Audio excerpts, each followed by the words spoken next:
ये आकाशवाणी रायपुर है। छत्तीसगढ़ी समाचार बुलेटिन के संग योगेंद्र अंधारे के जय जोहार। अब सुनो आज के प्रमुख समाचार। कवर्धा शहर में कर्फ्यू में छूट दे दी गिस। काली ले जम्मो दुकान बिहनिया 9 बजे ले मंझनिया 3 बजे तक खुली। सरकारी कार्यालय और स्कूल कॉलेज में घलो खोले के आदेश दे गए है। मुख्यमंत्री ह लोकवाणी में किहिन की स्थानीय प्रतिभा, स्थानीय युवा और स्थानीय संसाधन के बौरे ले विकास के छत्तीसगढ़ मॉडल के और विस्तार होही। और प्रदेश में पाछू 24 घंटा के दौरान हुए अलग अलग सड़क दुर्घटना में 7 लोगन के मौत हो गई। अब समाचार विस्तार ले। कवर्धा शहर में स्थिति अब धीरे धीरे सामान्य होवत जात है।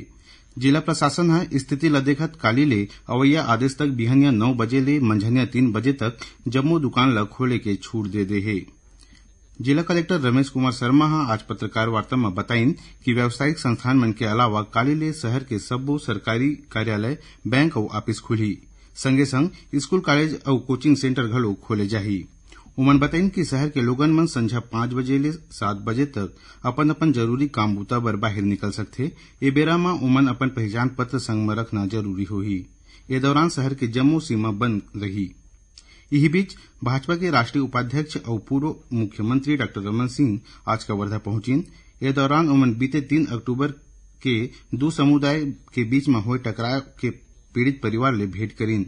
ए मौका में डॉक्टर सिंह किहिन की जल्द ही पीड़ित परिवार के समस्या के निराकरण करे जाही। मुख्यमंत्री भूपेश बघेल किहिन की स्थानीय प्रतिभा, स्थानीय युवा, स्थानीय संसाधन के बौरे ले हमन विकास के छत्तीसगढ़ मॉडल ला और विस्तार देबो। एखले छत्तीसगढ़ के हर क्षेत्र में खुशहाल और समृद्धि बनी। मुख्यमंत्री आज प्रसारित रेडियो वार्ता लोकवाणी के 22वीं कड़ी में जनता ले जिला स्तर में विशेष रणनीति से विकास की नई राह विषय में गोड़ बात करीन। श्री बघेल किहिन की स्थानीय स्तर में रोजगार के अवसर पैदा करे में जिला प्रशासन के बड़का भूमिका होथे। डीएमएफ और मनरेगा के एमा बहुत मदद मिल सकथे। उमन किहिन की स्थानीय मौसम, मिट्टी और ओखर विशेषता ला देखत जे ढंग ले बीजापुर में मिर्ची के खेती के सपना साकार होथे, वही ढंग ले जिला प्रशासन के पहल में अब जसपुर जिला में घलो असम जैसे चाय के बगान दिखत हे। अबुझमाड़ में लोगन मन ले शासन के योजना के लाभ मिल सके, एखर बर गांव मन में सर्वे कराए जात हे। रायपुर के तीर चंखुरी में राम वनगमन परिपथ के शुभारंभ के बेरा में आयोजित 3 दिवसीय सांस्कृतिक संध्या के काली समापन हो गए। ए बेरा में मुख्यमंत्री भूपेश बघेल किहिन कि राम वनगमन पर्यटन परिपथ राज्य के संस्कृति और धरोहर ला बचाए राखे के परियोजना हरे। उमन किहिन कि छत्तीसगढ़ हर क्षेत्र में समृद्ध है। समारोह में उमन सरकार के जन कल्याणकारी योजना के उल्लेख करत किहिन कि सरकार राज्य के प्रत्येक व्यक्ति ला खुशहाल बनाए के प्रयास करत है। प्रदेश में कोविड के संक्रमण दर में सरलग सुधार होवत है और औसत पॉजिटिव दर 0.10% में आगे है। राज्य के 5 जिला बालोद, कबीरधाम, गौरेला, पेंड्रा मारवाही, नारायणपुर और बीजापुर में वर्तमान में कोरोना के एक भी सक्रिय मामला नहीं है।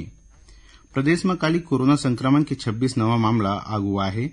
वर्तमान में 215 मरीज मन के इलाज आने अस्पताल और होम आइसोलेशन में चलत है। यही बीच प्रदेश में कोरोना ले बचाव बर अब तक 2,01,82,000 ले ज्यादा कोविड रोधी टीका लगाए जा चुके हैं। राजधानी रायपुर में 3 करोड़ रुपया ले ज्यादा के क्रेडिट कार्ड लोन घोटाला के मामला आगुआ है। राजधानी पुलिस 100 ले ज्यादा लोगन मन के क्रेडिट कार्ड बना के उनखर ले पैसा निकाल के धोखाधड़ी करैया 5 झिन लोगन ला गिरफ्तार करे है। एमा 2 झिन बैंक कर्मी घलोक शामिल है। मिले जानकारी के मुताबिक 100 ले ज्यादा पीड़ित मन है मामला की शिकायत पुलिस में करे रहीन। पुलिस आरोपी के तीर ले 70 ले ज्यादा एक्सिस बैंक के क्रेडिट कार्ड, 150 ब्लैंक चेक, 1 4 पहिया गाड़ी, 1 कार और 1 मोटरसाइकिल जब्त करे है।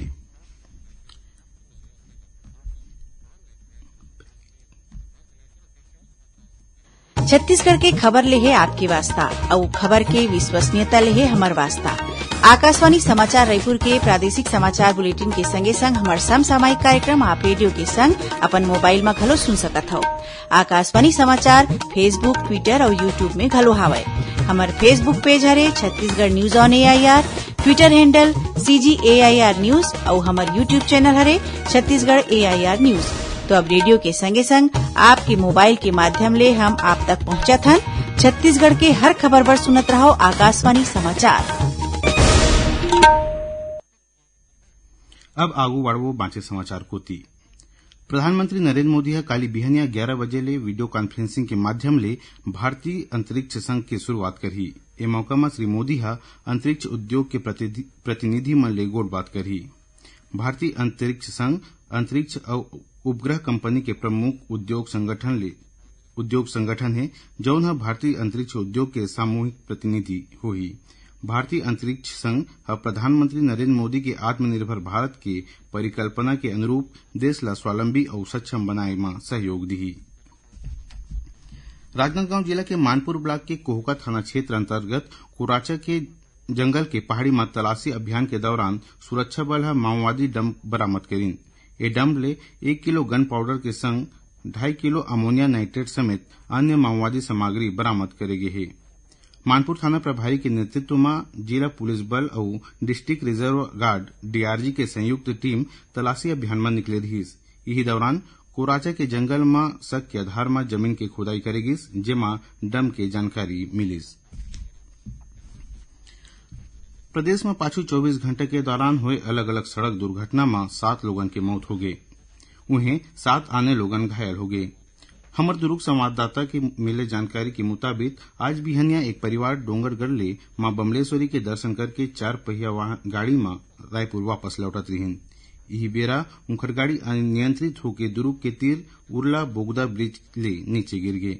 यह हादसा में गाड़ी ड्राइवर समेत 3 जन के मौत हो गए।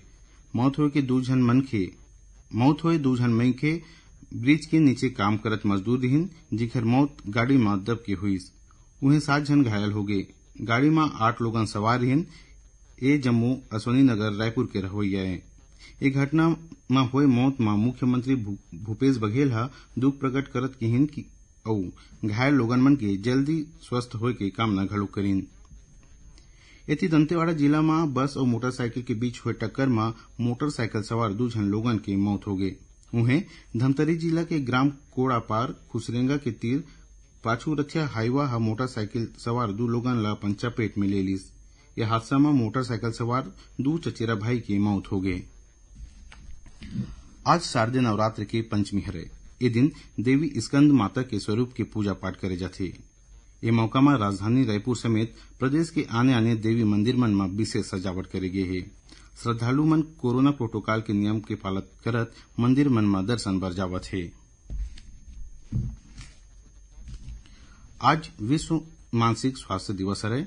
विश्व भर के मानसिक स्वास्थ्य के प्रति जागरूकता लाए बर देश के आने जगह में विशेष आयोजन करे जाते। इति छत्तीसगढ़ में घलोक विश्व मानसिक स्वास्थ्य दिवस के मौका में आने जागरूकता कार्यक्रम आयोजित करे जाते। भारतीय रेल तिहार के दौरान यात्री मन के भीड़ भाड़ ला ध्यान में राखत आज विशेष रेलगाड़ी चलावत है। आकाशवाणी ले विशेष बातचीत में मध्य पूर्व रेलवे के मुख्य जनसंपर्क अधिकारी राजेश कुमार बताइन कि रेलवे आज ले 21 नवंबर के बीच 1500 विशेष रेलगाड़ी चलाए की योजना बनाए हैं। आखिर में प्रमुख समाचार एक घाव फेर। कवर्धा शहर में कर्फ्यू में छूट दे देगी। काली ले जम्मो दुकान बिहनिया 9 बजे ले मंझनिया 3 बजे तक खुली। सरकारी कार्यालय और स्कूल कॉलेज में घलो खोले के आदेश दे गए है।